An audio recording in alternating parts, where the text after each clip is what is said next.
Brandon Bryant. He's Harlem Capital's managing partner. I don't know if we pointed out that fund won $40 million, but now your firm is managing, what, $174 million in assets.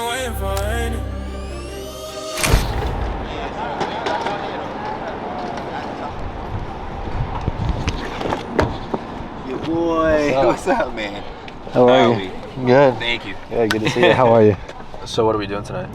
Tonight, we're on our way to one of our dinner series that Harlem Capital hosts. It's a series called The Winner's Circle, where we get a group of really elite founders together, all in one room. We do it Jeffersonian style, so it's one conversation.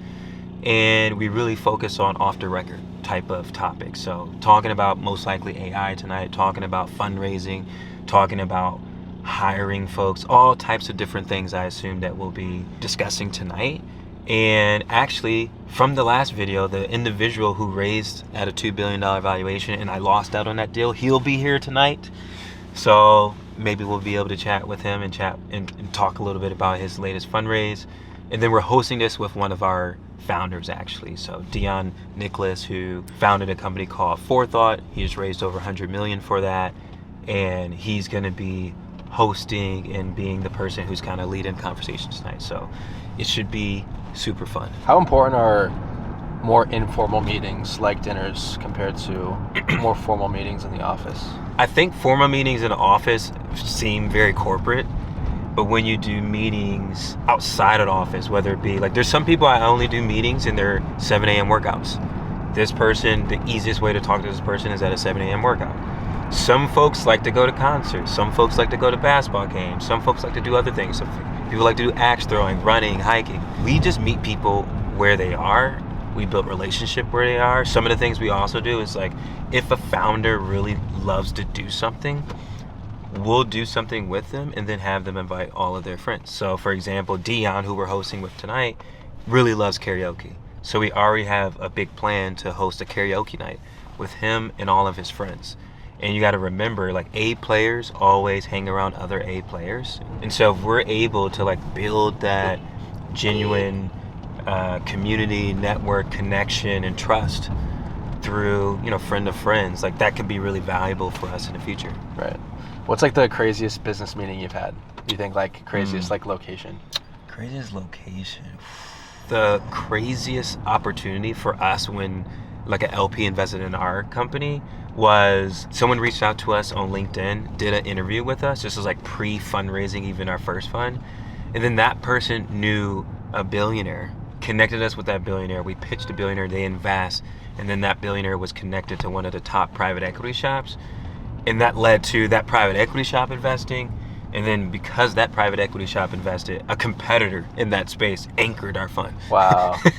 So literally because of this individual wanted to reach out to us on LinkedIn, those multiple degrees of separation started to compress. And I think that's the whole point of hosting the dinners. That's the point of going to the 7 a.m. workouts with founders or anyone else. You never know who that person might know, who they may connect you to, or lastly, what they're saying behind your back. Like, what kind of trust have you built with them so that they can describe you in the right way to make it a no-brainer for whoever they're connected to want to meet you, to want to be in a room with you, to think highly of you. Yeah. The city where dreams are made of. The city of light.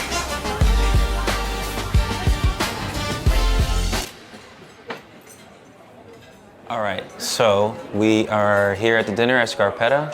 Jared and Gabby on my team, they are running through the logistics because you don't put one of these dinners together with just wishes and ideas. You gotta strategically place people in the right places. You gotta make sure that the people who are sponsoring the dinner feel like they are getting their ROI. And then we also have Elliot, who has kind of shot photography and video for us for like the last 5 years. He's actually like shot Jared and my business partners like wedding photos for them. Yeah, so he's part of the family. What do you think about when you put people together? When you think about putting people together at these, if you have sponsors who have ROI, like let's say you had a bank you want to put the bank next to a new founder who like potentially hasn't started a company yet. That could be a good customer. So you want to connect like minds that you think will instantly hit it off and have a good time with each other. The name of the game is to find any similarities or symmetry.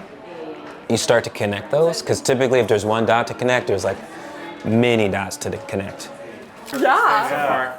Great. It's been. You doing all right? Dude, he signed. Oh, Reggie sick! signed, yeah. Let's go. Between me texting you. Literally in the last like 2 hours. All right.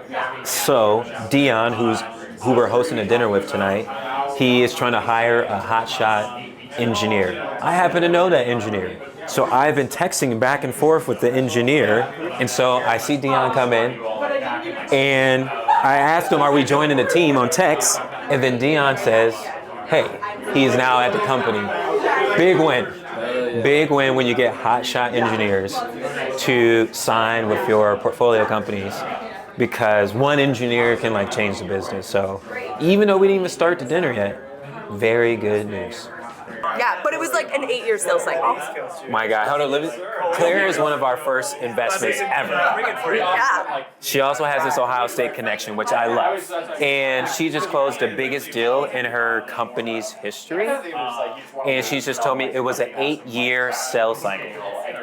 And you were saying that you met this guy 8 years ago. When I was 20 years old. When you're 20 years old, and you told him you're going to be the head of business development or something? B2B period care. B2B period care, women hygiene. Yeah. And 8 years later, you sent him 42 updates. Yeah. Over 8 years. Over 8 years. And then in 2024, he said, do you want to talk about owning our women hygiene products? And it took you 12 months to close a multi nine figures? 9 figure deal? Yo. Crazy. Aww. Congrats. That's a big deal. That's a big deal. 9 figures. I can count that high. That's high.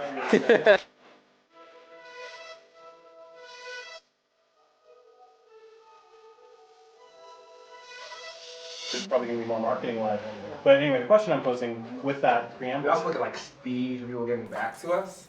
And so if we're looking at a founder looking for a hire, you email their last boss, they get back within a day or a couple hours, probably a good signal. If they're slow, not as good of a signal. So I want to add a point to this.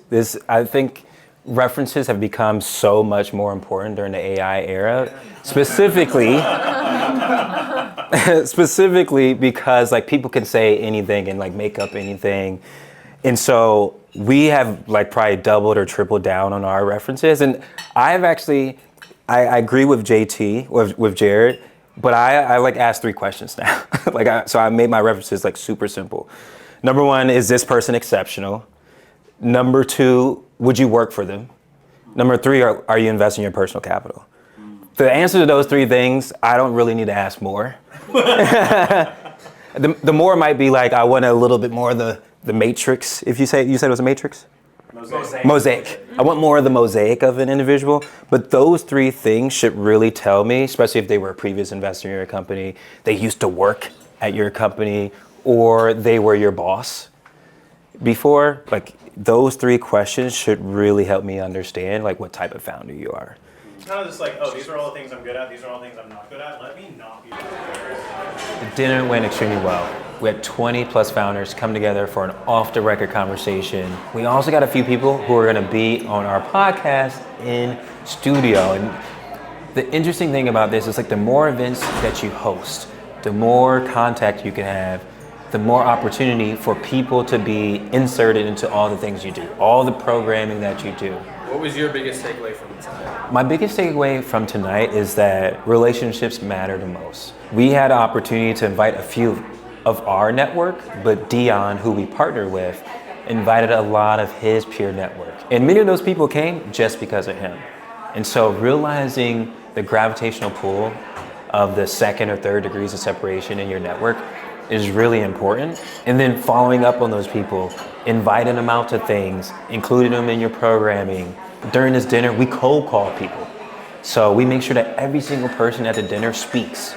And we make sure we have a list of questions just in case we run out of things to ask. We have a list of questions to ask every single person. And I think when you do that and you have a genuine focus on making people feel included, they turn around and want to do things to like support you and to be helpful with you. And so tonight I think was just like another one of those times where I realized like building community is exciting. In a sport like venture capital where community is really important, like you can actually start to find big opportunities of success when you build community the right way, when you're intentional about it. I think I'm almost there, man. I'm pumped. What do you think about it? Did you think it was good? Yeah, no, great.